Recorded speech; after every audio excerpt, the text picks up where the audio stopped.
Hey, it's Tim, and this is Some Average Gaming, and here I am playing Counter-Strike Global Offensive, which I think is a new Counter-Strike game, but if I'm being honest, I don't really know much about this game.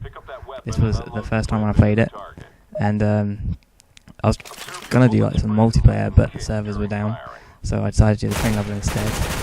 And so normally, I use a Xbox 360 controller and plug it into my PC, but this game, for the first time, I used a keyboard and mouse, which felt very strange, and I wasn't really used to the whole sort of toggling through the weapons and things and pressing random letters on the keyboard to do different things. Like pick up weapons, normally it'd just be like X or something on the Xbox controller, but here you have to push E, and so I kept, every time I had to pick up something or change weapon or reload, I kept having to look down and waste time, so that got annoying. But I suppose the mouse, aiming with the mouse was kind of alright.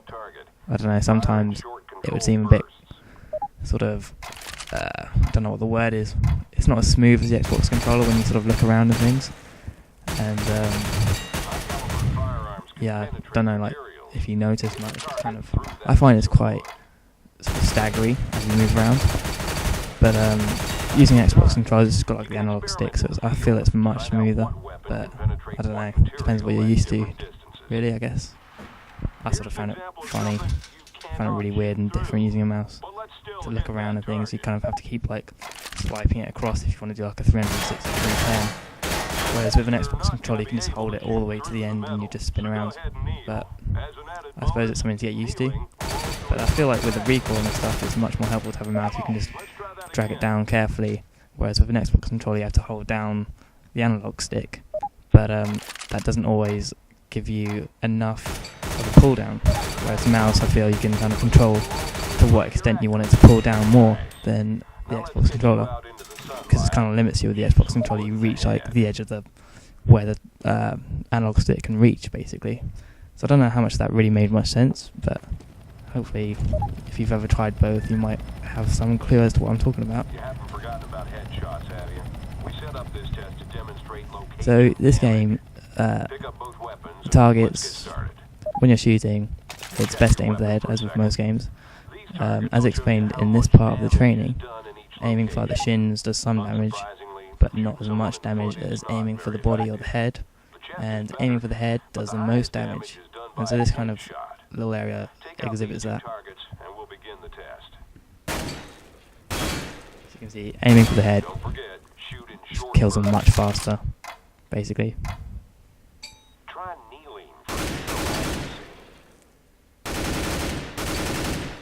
That little bar on the side is quite like handy. It kind of just shows you just how much damage you are doing when you hit different areas of the body.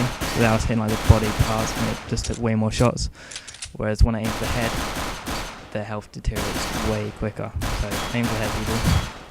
It's always worth it. It may take longer to sort of get it right, but it'll be faster to kill them.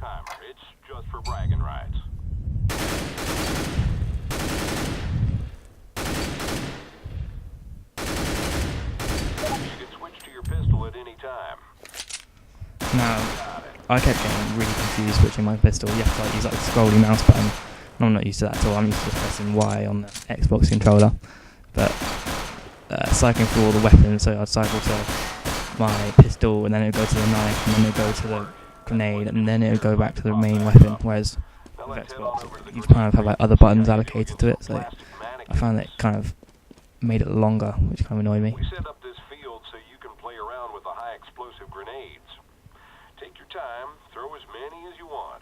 Now this was quite fun. I found this part like one of my favourite parts. They just give you like infinite grenades basically, and you just throw them.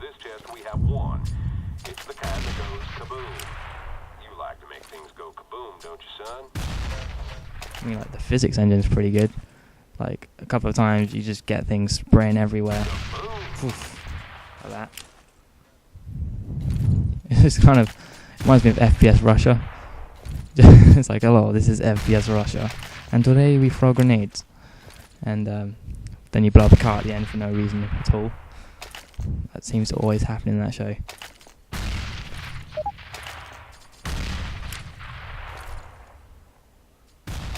So my grenade throwing is not as good as the majority of people, as you saw then. I just threw it over the wall instead of at the wall, and that's something I often find when playing Blacklight or Battlefield. Whenever I throw grenades, it never goes where I want it to. I'll try and throw it through a door, it'll hit like the top of the door frame and bounce back at me, and then I'll like have to somehow run away from it. So here I was just practicing holding it for a while before throwing it to see if I could get it to explode right on the money, and it kind of worked there. It's had like body parts sprayed at me. So here I'm just trying to see how much more I can destroy a car, and not much. Now I'm trying to take a grenade through to a different part of the training, but unfortunately it took it away from me. This is about fast reaction times with the pistol. Pick it up and see if you can hit the 2 targets in under 5 seconds. I didn't know what I was supposed to do here. I thought I was supposed to shoot wood, and then the targets appear. Nice. Now pick up the pistol again and do it one more time just for practice.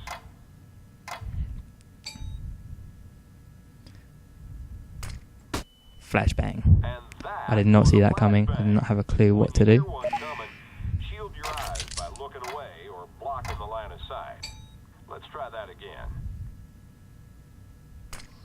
So you look away and the flash doesn't hurt you as much, which is kind of logical, I guess. Now I found this training level quite difficult to navigate. I mean, like, well, not too hard, but I kept finding myself going through the wrong doors or looking around and getting confused where I was supposed to be exiting. So here we use C4 for the first time. Now go ahead and plant it inside the blast shield.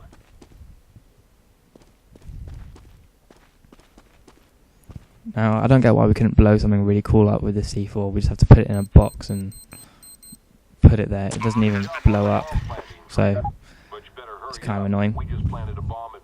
It'd be more fun to like go and attach it to a car than have to exit the area within like a certain time. And then as it blows up like a movie or something, like, you know how they always run away from the building and just an explosion goes off in the background or something. It'd be cool if we could do that. But here, I suppose if you do this wrong, it might blow up. I don't know. I didn't do this bit wrong. It just got right to the very end, and I managed to defuse it, so it was alright. I'm guessing as the beeps get faster, it's more likely to blow up. So I'm guessing that was quite a close call. But I don't really know. It may have been like another 2 hours off. Who knows? Sorry about that. We're done here. Let's move out to the active training course. So now, like in Call of Duty, we end up going to a little like course practice place thing where you shoot like targets and get timed, like that level in Modern Warfare 2. I can't remember what it's called, like the pit or something. And I don't think I chose very good weapons for this. I just picked up the first one off the rack, so I got a sniper, and I regret doing that. I wish if I did this again I would not pick the sniper up again. It did not help me at all. I'd rather take like an assault rifle or something if they had some. So yeah, I'm just trying to decide what weapon to use, what weapon to take out first, what will be most handy. And I hadn't been taught how to scope in yet, so instead I just opted for the pistol for the first while. So I got a headshot and he goes down so much faster than that guy who I just shot in the body. Switching to your secondary weapon is always faster than reloading. So here I'm throwing a grenade. I don't know, did it kill that guy? Yeah, it got 2 of them. That grenades are pretty powerful. And here I just learned how to zoom in. But I thought you had to hold it, but that just ends up going in like a scope and then a scope again, then scoping out. So I figured it's more of like a toggle thing. You just click it once and it goes so far, zoom in, then click it again, then it zooms in even further, and then you click it again, then it zooms back out again. It's kind of like Halo if you've ever played Halo. So here I'm testing out the knife. I don't know if that was the best method for this, if that was the fastest method, but it's what I went for at the moment. So here's me sniping again. Well, that was alright, but I thought it'd just scope back in straight away, but it was just scope out and then do the bolt action, which kind of got annoying. And then I thought I was supposed to shoot through some wood like I was earlier. Flashbang. again, it got me. I don't know if I should have turned away. I guess my training didn't really pay off. And still, I struggle with the zooming in. So, I get out my trusty pistol again. Run with your knife out for added speed. So apparently running with your knife out gives you extra speed, Time was fast enough to qualify. which is You can return great to the geotest center until you run around like a corner and then there's like 10 people shooting at you, and then you have to switch to your like assault rifle and then shoot them all again because they're like 50 yards down the street or something. But I don't know, maybe if you go around a corner and someone's really close then it's more helpful. So it all depends on the situation. So that was Counter-Strike. Hopefully some more videos coming soon. If you like them, please like, comment and subscribe to my channel for more videos. Thanks for watching.